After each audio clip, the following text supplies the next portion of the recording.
Di sini kita akan buka lagi kasusnya Jack the Ripper. Serial killers' nicknames come up a lot on this show, but for my money.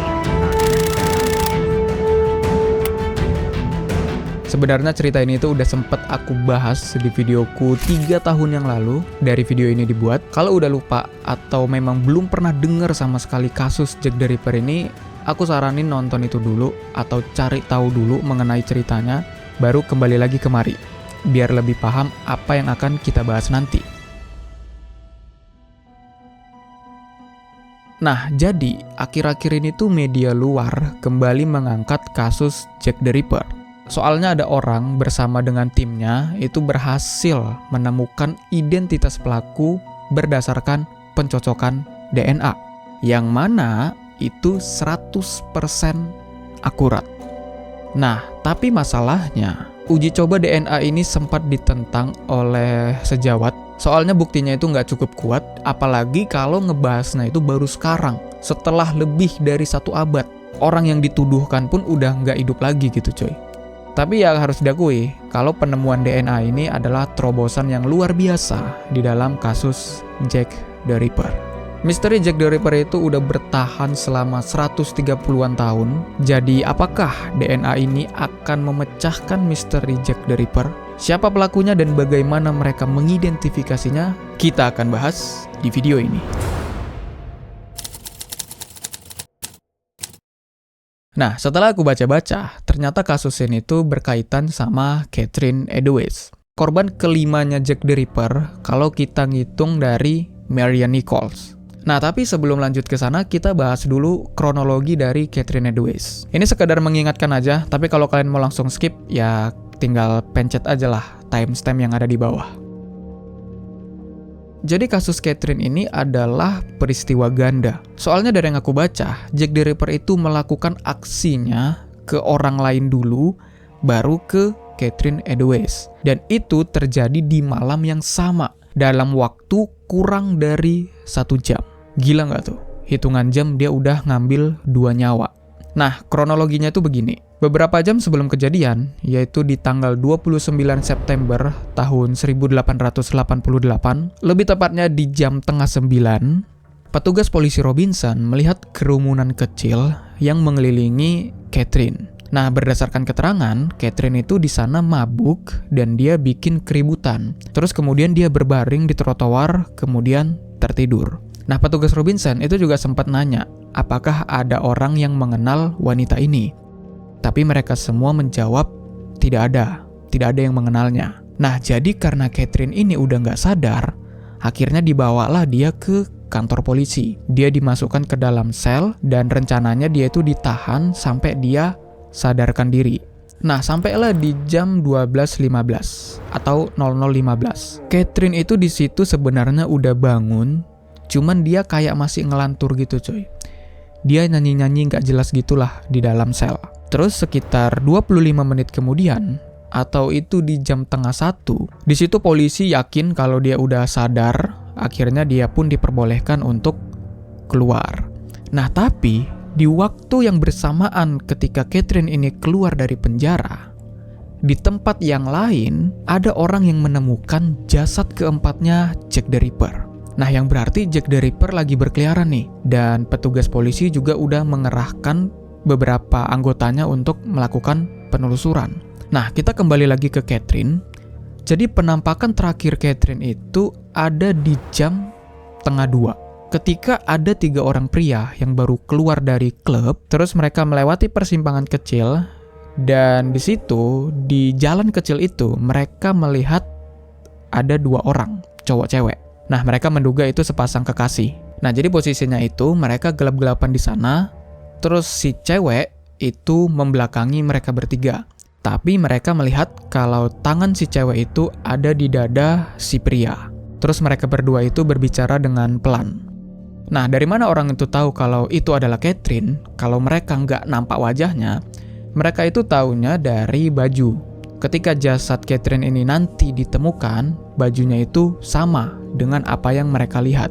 Nah, cuman kan aku bilang tadi penerangan jalannya itu nggak bagus. Jadi mereka nggak bisa ngeliat kayak mana sih muka dari pria tersebut. Mereka itu cuman bersaksi kalau pria itu terlihat seperti pelaut, usianya kurang lebih 30-an tahun, tingginya itu sekitar 170 cm, terus dia bertubuh sedang, kulitnya itu terang, terus dia punya kumis yang agak pirang. Terus untuk pakaiannya dia katanya pakai jaket longgar yang warnanya itu salt and pepper, terus dia pakai topi dan ada shawl juga di lehernya. Cuman salah satu dari mereka menyatakan hal seperti ini. Saking gak jelasnya, kalaupun orang itu dihadapkan lagi ke depan mereka mungkin tidak mengenalinya. Nah itulah saking gak jelasnya dan mereka cuma ngelihat secara sekilas. Nah tapi tragedinya dimulai dari sini Pak. Sekitar 15 menit kemudian, petugas polisi Watkins yang sedang berpatroli di jalan Mitre Street, ketika dia berbelok ke alun-alun Mitre Square, terus dia menghadap ke kanan dan mengangkat lenteranya, dia melihat sesuatu yang mengerikan. Catherine Eddowes ditemukan di dalam kondisi yang ngeri lah pokoknya. Karena ya ada mutilasi-mutilasinya gitu. Nah akhirnya petugas Watkins itu berlari mencari bantuan. Karena dia tahu di situ ada petugas polisi pensiunan. Dia manggil orang tersebut, terus dia nyari lagi di pinggir jalan dan bertemu dengan 2 orang petugas. Nah setelah itu membawa mereka ke lokasi kejadian, ke alun-alun. Nah di situ satu anggota pergi untuk memanggil dokter setempat, sedangkan yang lain itu melapor ke kantor. Nah akhirnya dikerahkanlah beberapa petugas untuk menyusuri area jalan, untuk menggeledah rumah dari pintu ke pintu, tapi ya mereka tidak menemukan hasil apapun. Terus ketika dokter setempat itu datang, dokter itu nggak bisa melakukan banyak hal. Dia cuma bisa bilang kalau Catherine ini udah meningsoy. Dan dia nggak mau ngelakuin banyak hal sebelum dokter dari kepolisian itu datang. Nah yang anehnya itu gini, di dekat situ kan ada petugas polisi yang pensiunan. Nah di situ dia bilang, dia aja denger gitu suara langkah kaki polisi yang berpatroli setiap 15 menit. Tapi yang anehnya, dia tidak mendengar suara apapun dari wanita itu. Dan yang lebih anehnya lagi tuh gini, sebenarnya di bagian timur dari lokasi kejadian, udah ada 3 detektif yang berpatroli menggunakan baju biasa. Mereka menyamar. Terus ketika mereka mendapatkan laporan dari Catherine, mereka langsung memberikan instruksi kepada petugas untuk menggeledah lingkungan sekitar. Cuman ya nggak nemu juga. Tapi ada satu petunjuk yang membuat kita tahu kemana arah larinya Jack the Ripper. Jadi Jack the Ripper itu larinya ke arah timur dari lokasi kejadian. Dan seperti yang aku bilang sebelumnya, di bagian timur itu udah ada 3 detektif yang menyamar. Tapi ya mereka tidak menemukan seseorang yang mencurigakan. Nah jadi ceritanya gini, salah satu dari detektif itu yang namanya kita panggil aja detektif Daniel, dia ada melewati jalan Goldstone namanya sekitar jam 2.20. Di mana sepanjang jalan itu dia tidak menemukan sesuatu yang mencurigakan. Dan karena itu dia baliklah ke alun-alun, ke lokasi kejadian. Nah, selain dirinya, ada juga petugas polisi yang lain yang menyusuri jalan tersebut. Ya, waktunya itu nggak jauh beda lah dari detektif Daniel.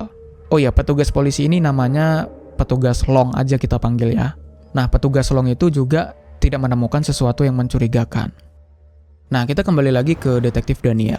Ketika detektif Daniel itu sampai di lokasi kejadian, Catherine itu udah dibawa. Dan di situ Daniel mendapatkan info bahwa potongan celemek atau potongan apron Catherine itu diambil oleh Jack the Ripper atau oleh si pelaku. Nah, disinilah yang anehnya. Sebelumnya itu kan di jam 2.20, detektif Daniel dan juga petugas Long itu tidak menemukan apapun di jalan Goldstone. Ya kan? Tapi di jam 2.55 ketika petugas Long melewati pintu yang mengarah ke tangga, di lantai bagian dalam situ dia menemukan sebuah potongan celemek. Setelah diperiksa lebih dekat, ternyata potongan celemek itu bernoda darah. Nodanya itu bukan kayak cipratan gitu ya cuy, tapi kayak pisau yang berlumuran terus dielapkan ke celemek itu. Di situ petugas Long mengklaim kalau memang celemek itu udah ada dari tadi di sana, dia harusnya tidak melewatkan apapun. Dia harusnya memang udah nemu itu dari awal. Tapi kan sebelumnya di jam 2.20 dia nggak melihat apa-apa. Terus di jam 2.55 barulah dia melihat celemek itu di situ. Yang berarti itu baru dibuang. Nah, tapi yang menariknya lagi, di dinding dekat celemek itu ada sebuah grafiti yang bertuliskan seperti ini. Nah, ini bukan tulisan aslinya ya coy. Ini aku ambil dari film. Katanya sih tulisan aslinya itu, hurufnya itu tegak bersambung. Dan yang aslinya itu udah dihapus. Soalnya artinya itu kira-kira kayak gini. Orang Yahudi adalah orang yang tidak akan disalahkan untuk apapun. Nah, karena pada saat itu sentimen anti-Yahudi sangat kuat di London, jadi polisi itu khawatir kalau tulisan ini akan memicu kerusuhan. Dan akhirnya ya mereka memutuskan untuk menghapusnya sebelum orang lain atau masyarakat melihatnya. Nah, mungkin beberapa dari kalian ada yang nanya ya kan, kenapa nggak dipoto aja dulu baru dihapus? Teknologi kamera belum secanggih sekarang coy. Jadi untuk memotret tulisan grafiti itu, mereka perlu menunggu sampai pagi, sampai matahari terbit, baru dia jelas dipoto. Nah, sementara pagi-pagi tuh orang udah rame banget. Jadinya ya ada perdebatan nih antar polisi. Ada pihak polisi yang setuju untuk dihapus, ada pihak polisi yang menentang. Jadi ya hubungan antar polisi pun juga tidak baik-baik saja di situ. Nah, itulah sedikit pembahasan tentang Catherine Eddowes. Menurutku, salah satu alasan kenapa Jack the Ripper ini bisa lolos dari kejaran polisi adalah kurangnya ilmu forensik dan bukti DNA di era itu. Kalau misalnya ya, Jack the Ripper itu melakukan aksi yang sama di era yang sekarang, dia pasti udah banyak banget meninggalkan bukti DNA di mana-mana. Ngomongin soal DNA, akhir-akhir ini kasus Jack the Ripper itu kan diangkat lagi di media luar, bahwa ada orang yang berhasil menemukan identitas pelaku berdasarkan pencocokan DNA yang 100% akurat. Di sini kita akan bahas narasinya, tapi setelah itu kita akan bahas juga pertikaian atau pertentangan mengenai klaim DNA tersebut. Namanya adalah Pak Russell Edwards. Kita panggil aja Pak Edwards. Dia ini memang udah menelusuri kasus Jack the Ripper ini sampai belasan tahun lamanya. Nah, jadi di tahun 2007, Pak Edwards itu menghubungi pihak kepolisian terkait untuk menanyakan di mana keberadaan berkas-berkas kasus Jack the Ripper. Terus dia diberitahu bahwa berkas-berkas itu ada di Arsip Nasional di Kew. Nah, disitulah Jack the Ripper ini menemukan sebuah selendang yang diklaim milik Catherine Eddowes, korban kelimanya Jack the Ripper. Dia kemudian membelinya, dan dengan bantuan dari ilmuwan genetika Jari Loughelainen, di situ mereka menemukan 2 DNA yang berbeda. Yang satu berasal dari noda darah, dan yang satu berasal dari sperma atau air mani. Nah, aku nggak tahu ya kenapa air maninya itu ada di sana. Nah, tapi kemudian DNA yang ada di noda darah itu sangat cocok dengan garis keturunan langsung Catherine Eddowes. Dan DNA dari air mani itu sangat cocok dengan garis keturunan saudari Aaron Kosminski. Siapa itu Aaron Kosminski? Dia merupakan salah satu tersangka Jack the Ripper pada masa itu. Tapi karena kurangnya bukti, akhirnya dia dilepaskan dari status tersangka. Nah, Aaron Kosminski adalah imigran Yahudi asal Polandia. Sejauh yang dapat dipastikan, dia itu tiba di London antara tahun 1880 dan 1881. Yang pada saat itu katanya usianya 23 tahun.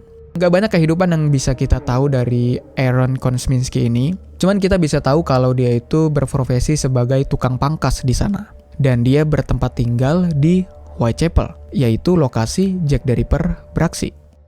Nah, dari memoir beberapa petugas yang menangani kasus Jack the Ripper ini, ternyata setelah Aaron Kosminski diinterogasi, dia itu ternyata memiliki kebencian terhadap wanita, terlebih lagi pada kelas pelacur. Dan dia itu punya kecenderungan yang kuat untuk ngebantai. Bahkan dulu itu ada 2 perwira yang curiga pada Aaron Kosminski, soalnya waktu diinterogasi itu dia menolak untuk memberikan kesaksian. Salah satu perwira itu berpendapat mungkin karena Aaron ini adalah Yahudi. Soalnya kan kita tahulah kalau grafiti itu ada kaitannya sama Yahudi. Jadi dia itu mungkin gak mau ikut-ikutan gitulah. Dia takut keseret ke dalam kasus itu lebih dalam lagi. Dan oh ya, ini tuh adalah konstruksi wajah Aaron Kosminski ya.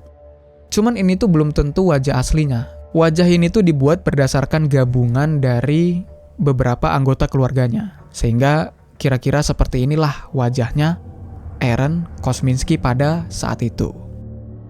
Kemudian Aaron ini masuk ke rumah sakit jiwa pada tahun 1891, kemudian dia wafat di tahun 1919.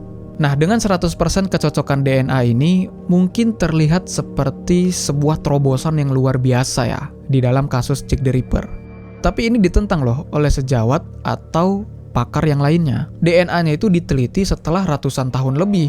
Jadi tuh kita nggak tahu selendang ini tuh udah dipegang sama siapa aja. Mungkin DNA-nya udah terkontaminasi dan sangat mungkin DNA-nya itu udah terdegradasi. Soalnya kan udah ratusan tahun. Tapi yang bikin ini jadi lebih mencurigakan adalah asal-usul dari selendang tersebut. Nah, maksudnya itu gimana? Jadi gini, saat menangani kasus, polisi pastinya itu kan merinci apa-apa aja yang mereka temukan di lokasi kejadian. Tapi berdasarkan penjelasan dari mantan kurator Museum Kejahatan di London, yaitu Pak Donald Rumbelow, di situ dia bilang, di dalam rincian tersebut tidak ada penyebutan selendang. Nah, jadi gimana ceritanya selendang itu diklaim milik Catherine Eddowes? Nah, cuman dari apa yang diketahui oleh Edwards, katanya selendang ini tuh diambil oleh seorang polisi yang menyelidiki lokasi kejadian. Namanya itu Simpson. Nah, tapi ya, barang itu dia simpen sendiri, terus dijaga oleh keluarganya dan juga generasinya. Baru kalau nggak salah cucunya itu yang memberikan selendang ini ke Scotland Yard pada tahun 1991. Jadi udah 100 tahun kemudian nih baru dibawa ke Museum Kejahatan. Dan tentu pihak museum tidak yakin apakah selendang ini memang asli ada di lokasi kejadian dan milik Catherine atau tidak. Dan oh ya, selendangnya itu berdarah ya coy. Jadi memang dijaga betul-betul sama keluarganya Simpson ini. Nggak dicuci mungkin noda darahnya, karena itu barang bukti yang penting. Cuman kan gimana ya, DNA Catherine itu kan ada di sana, tapi di dalam rincian tidak ditemukan selendang di lokasi kejadian. Terus katanya Edwards, ada polisi yang ngambil selendang tersebut. Jadi ini menciptakan teori konspirasi mengenai selendang tersebut. Ada yang berteori bahwa Simpson lah yang pertama kali menemukan jasad Catherine. Dia kemudian mengambil selendangnya, terus kemudian pergi. Jadi ya asal-usul selendangnya ini juga masih menjadi misteri. Dan karena itu DNA yang ada di sana juga perlu dipertanyakan. Nah, kembali lagi ke penemuan DNA 100% ini. Sebenarnya penemuan ini tuh bukan penemuan yang baru ya cuy. Sebenarnya DNA yang 100% ini tuh udah sempat diklaim juga di tahun 2014. Dan itu ditulis juga di bukunya Pak Edwards. Dan di situ juga banyak dibantah oleh sejawat, seperti yang aku jelaskan sebelumnya tadi. Tapi di tahun 2025 ini, katanya ya, Pak Edwards itu menemukan bukti baru. Dia menemukan penemuan baru, yang mana penemuan atau bukti ini akan menjelaskan kenapa Jack the Ripper susah banget untuk ditangkap. Yaitu karena ada organisasi yang melindunginya dari hukum. Jadi kemungkinan besar organisasi inilah yang menyuruh orang tersebut atau Jack the Ripper tersebut untuk ngebantai, terus organisasi inilah juga yang melindunginya dari jeratan hukum. Jadi ya Pak Edwards ini memang yakin banget kalau Aaron itu adalah Jack the Ripper. Cuman kan kita masih belum tahu ya. Soalnya kan identitas Jack the Ripper itu belum terungkap secara hukum. Tapi ya Pak Edwards mencoba kembali untuk membuka kasus ini dengan alasan untuk keadilan bagi para korban dan setidaknya harusnya pihak keluarga itu mengetahuilah kebenarannya. Siapa pelakunya itu. Jadi itu aja, koreksi kalau ada yang salah. Terima kasih udah nonton dan sampai jumpa di next video.